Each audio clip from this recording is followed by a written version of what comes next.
এবং খালেদা জিয়ায় 12 ক্লাস পর্যন্ত দ্বাদশ শ্রেণী পর্যন্ত শিক্ষার অভিজ্ঞতা করছিলাম।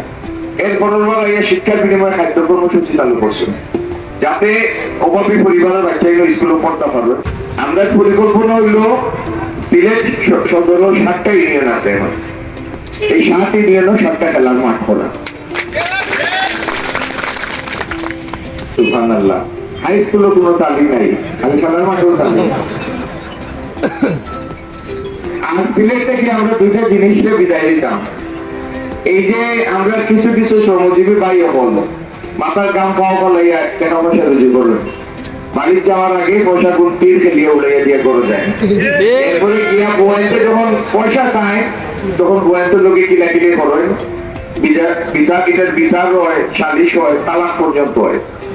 আর বহুগুণ মানসিক ভাবে অসুস্থ।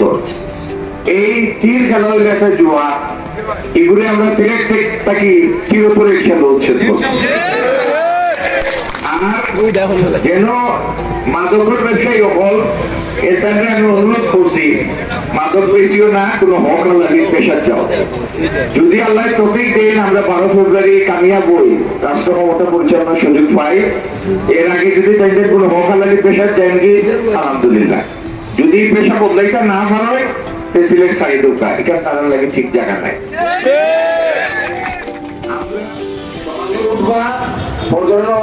যারা নামাজ পড়ে নামাজ পড়িয়া যাইবাগি, আমার হিন্দু ভাই বোন সকল আপনারাও সকালে যাইবাগি, 7টার সময় গিয়ে লাইন দিবা যাতে 7:30 পয়লা বুটটা কাজ করতে পারেন, যাইবানি। আর আমার পরিকল্পনা যদি আপনার পছন্দ হইয়া থাকে তাহলে পাড়া প্রতিবেশী বন্ধু বান্ধব আত্মীয় স্বজনের কাছে কথা পৌঁছাই দিবা। আর তারা অনুরোধ করবা যে আমরাও দিলাম দাও শিশু ভোট তুলে দেও, সবে মিলিয়া এই সিলেট এবং দেশে আমরা একটা মালা পরিবর্তন আনি। মালা তখন সব সুস্থ, তখন আমরা যদি আল্লাহ তৌফিক দেন আমরা আগামীতে রাষ্ট্র পরিচালনা চাই। আমরা ভবিষ্যতে যে এই দেশের নেতৃত্ব দিতে আমরা আশা করলাম জিয়াউর রহমান এবং বেগম খালেদা জিয়ার জ্যেষ্ঠ সন্তান জনাব তারেক রহমান বিএনপি চেয়ারম্যান। আর পরিকল্পনা হইল শুরুতে 50 লাখ মানুষের পরিবারে ফ্যামিলি কার্ড দিতা। এই ফ্যামিলি কার্ডের উপর বউয়ের নামে। আর এই 50 লাখ পরিবার মানে প্রায় 3 কোটি মানুষ। এই 50 লাখ পরিবারে প্রতি মাসে 2 থেকে 2,500 টাকা মূল্যমানের খাদ্য সামগ্রী পাইব সরকারি তরফে।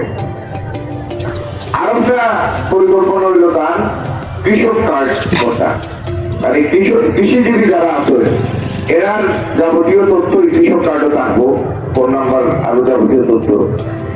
এরার তথ্যটা কেন্দ্রীয়ভাবে সংরক্ষিত হইলে যখন আধুনিক কৃষি উপকরণ দিতাম চাই আমরা আগামী দিন, এর কিছু বসানি সহযোগ্য, বীজ সার ইত্যাদি বসানি সহযোগ্য, কৃষি ঋণ দেওয়ার সময় তারা যেন সহজে এটা আবেদন করতে পারেন এবং ফায়দা পালন এটার ব্যবস্থা করা আমাদের সহযোগ্য। আমরা সরকারি সহায়তায় আগামী দিন সিলেট মিল ফ্যাক্টরি স্থাপনের ব্যবস্থা করবো, যাতে সব শ্রেণীর মানুষের কর্মসংস্থানের ব্যবস্থা হয়।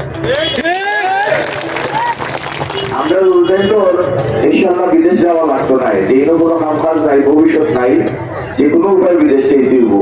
এই জিনিস আমরা কি তারা ফিরাইতাম, দেশের ভিতরে রাখার ব্যবস্থা করবো ইনশাআল্লাহ।